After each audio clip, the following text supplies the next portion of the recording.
Aujourd'hui, dans un contexte de croissance démographique mondiale très soutenue, les capacités des modèles agricoles à répondre à la fois à des enjeux de sécurité alimentaire et nutritionnelle, de préservation de l'environnement, mais également d'intégration économique et sociale d'une frange importante de la population, surtout dans les pays en développement. Ces capacités de ces modèles-là sont questionnées, sont interrogées. En même temps, on voit dans les paysages agricoles partout dans le monde, agriculture familiale et agro-industrie qui se côtoient et qui alimentent des controverses qui sont très fortes. Au Sénégal, ces controverses-là sont surtout orientées en termes d'opposition entre agriculture familiale et agro-industrie, où les performances productives des deux modèles sont tout le temps mises en opposition. En même temps, les effets sur l'environnement de ces modèles, mais surtout en termes d'affectation de terre et avec des postures politiques très contrastées entre la société civile dans sa diversité et l'État. Même si chacune de ces postures énonce des complémentarités qui ne sont pas forcément débattues ni documentées. Le projet Pro-Intense Africa a comme objectif d'analyser les voies d'intensification durable. En d'autres termes, il s'agit de rendre compte des visions, des combinaisons possibles entre modèles d'agriculture qui soient capables de prendre en compte les enjeux contemporains de l'agriculture.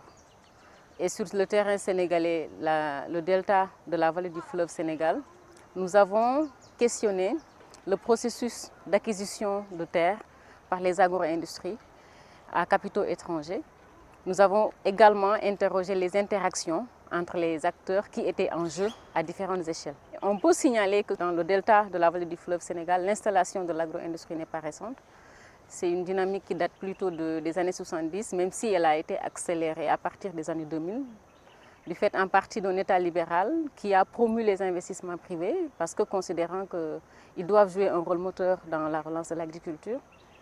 Et dans ce contexte-là, nous avons supposé que les compromis qui se jouent entre acteurs peuvent être pensés comme des points d'articulation, de synergie possibles. Et nous avons, dans Pro-Intense Africa Sénégal, interrogé ces compromis-là, ces contreparties, dans une démarche compréhensive, en mobilisant à la fois théâtre, forum et jeux de rôle. Donc on a mobilisé cette approche dans le but de mieux appréhender, de mieux comprendre les négociations formelles et informelles qui sont mises en place entre les agro-industries et les exploitations familiales, et notamment essayer de voir quels sont les compromis et les compensations qui sont négociés.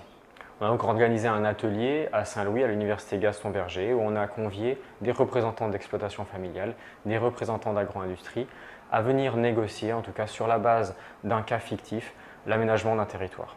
On a utilisé une démarche d'accompagnement de l'action collective qui a été formalisée par le collectif Commode et qui permet à un ensemble d'acteurs d'interagir autour d'outils, souvent des outils de simulation, des outils de modélisation, et de construire une vision partagée d'un territoire, d'un espace, d'une situation, pour ensuite y définir des alternatives sur la base de scénarios.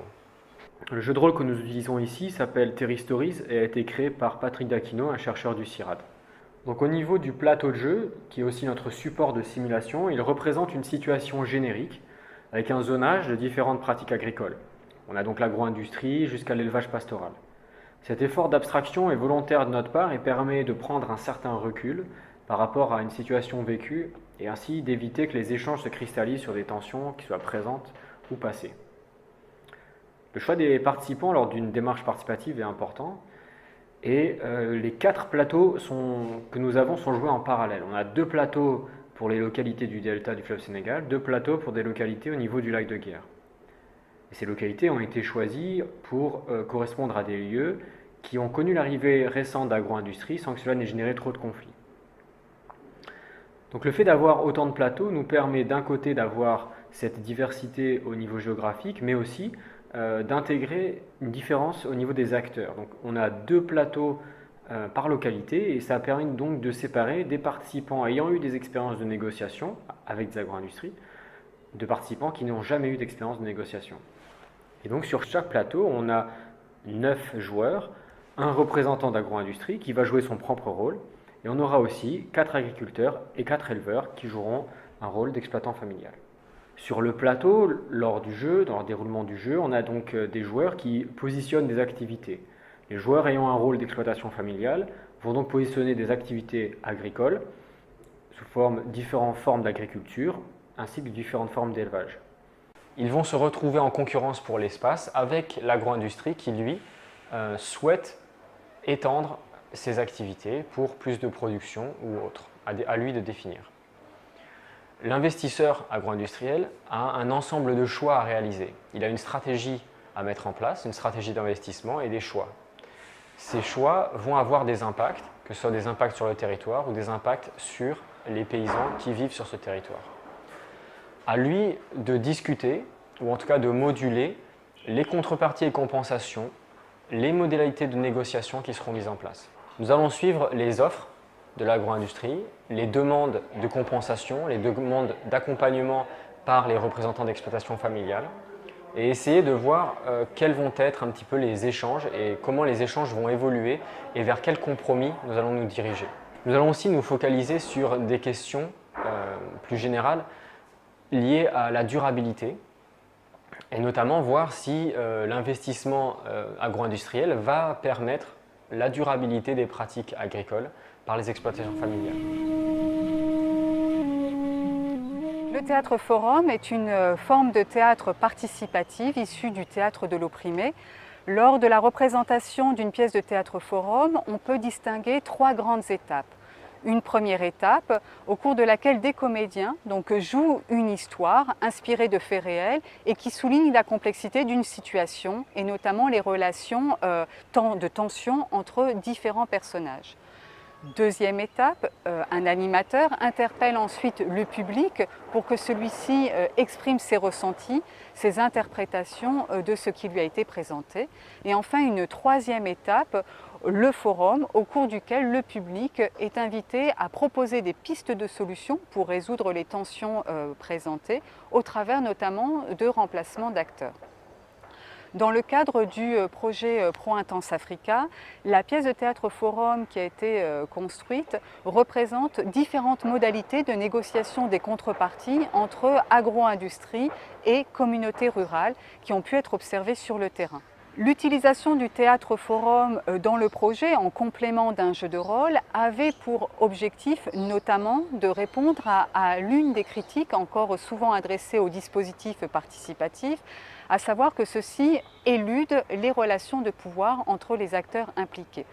Le théâtre forum, qui a été pensé spécifiquement pour mettre en débat les relations d'oppression, de pouvoir entre différents acteurs, nous permettait donc de réintroduire cette dimension sensible et d'en débattre collectivement. Par ailleurs, le jeu de rôle qui a été mobilisé dans le cadre du projet présente volontairement un niveau d'abstraction du milieu important pour répondre à certains objectifs, mais de ce fait, il peut écarter l'explicitation de ce que représentent certains lieux singuliers de manière individuelle et collective. Or, ce sont des formes d'attachement aux lieux distincts qui peuvent parfois être à l'origine de tensions, de conflits entre différents acteurs. Donc là aussi, le théâtre forum nous permettait de réintroduire cette dimension en imposant notamment aux spectateurs de se référer à des singularités, des particularités de leur milieu de vie. L'une des particularités de l'usage du théâtre forum dans le cadre de ce projet est le format du forum qui a été défini. Généralement, dans le cadre du forum, les spectateurs se prononcent de manière individuelle et spontanée pour expliciter, proposer des pistes de solutions. Dans le cadre du projet, le public a été divisé en 4 sous-groupes qui correspondaient aux 4 plateaux de jeux de rôle. Chacun des sous-groupes a été invité pendant une quinzaine de minutes à discuter collectivement de pistes de solutions, puis à les présenter à l'Assemblée. En fait, ce format permettait tout simplement d'assurer une continuité de la réflexion au sein de chacun des sous-groupes entre le forum du théâtre et le forum du jeu de rôle. Cette même pièce a ensuite été traduite en français et représentée à Dakar dans le cadre d'un atelier impliquant des scientifiques, des acteurs du développement et des représentants étatiques. Le théâtre forum, de par son format, peut se présenter comme un objet frontière appropriable par une grande diversité d'acteurs qui se trouvent dans des lieux géographiques distincts. Alors, il ne s'agissait pas là de traduire un objet d'une arène à une autre, celle de Saint-Louis à Dakar, mais bien autour d'un même objet, cette pièce de théâtre forum, de partager les différents points de vue et d'expliciter les analyses de chacun des participants au sujet de la situation qui lui était présentée. L'intérêt de telles méthodes type jeu de rôle ou théâtre forum, pour nous, c'est de pouvoir discuter de façon ouverte, de façon participative avec les différents acteurs, de parler de questions controversées, parfois même conflictuelles que l'on peut avoir sur le terrain et en parler de façon apaisée, constructive. Jusqu'ici, on le faisait assez largement au niveau du PPZS, le pôle pastoralisme des zones sèches. On avait des méthodes plus classiques où on travaillait par enquête, où on travaillait par suivi, on travaillait avec la cartographie, qu'elle soit d'ailleurs participative ou pas. On avait déjà des méthodes pour travailler sur ces thèmes-là. Avec ces méthodes-là, des jeux de rôle, avec ces méthodes autour du théâtre forum, on a d'autres ambitions. On peut ouvrir sur d'autres techniques, compléter ce que l'on faisait déjà.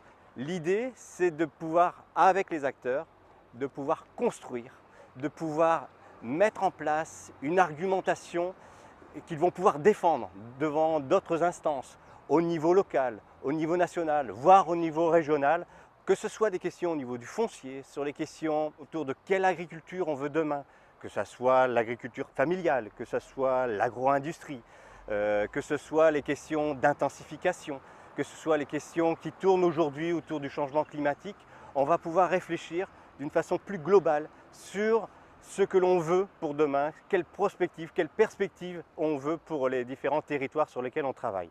Je pense notamment à des zones telles que les zones irriguées dans les systèmes sahéliens où on réfléchit actuellement sur les questions de gestion intégrée des territoires en zone sèche. Cette question de gestion intégrée rentre bien dans ces nouvelles façons de travailler et c'est sur ces thématiques-là, avec ces outils-là, que l'on travaille aujourd'hui pour construire d'autres visions de cette agriculture au Sénégal et au Sahel de façon plus large.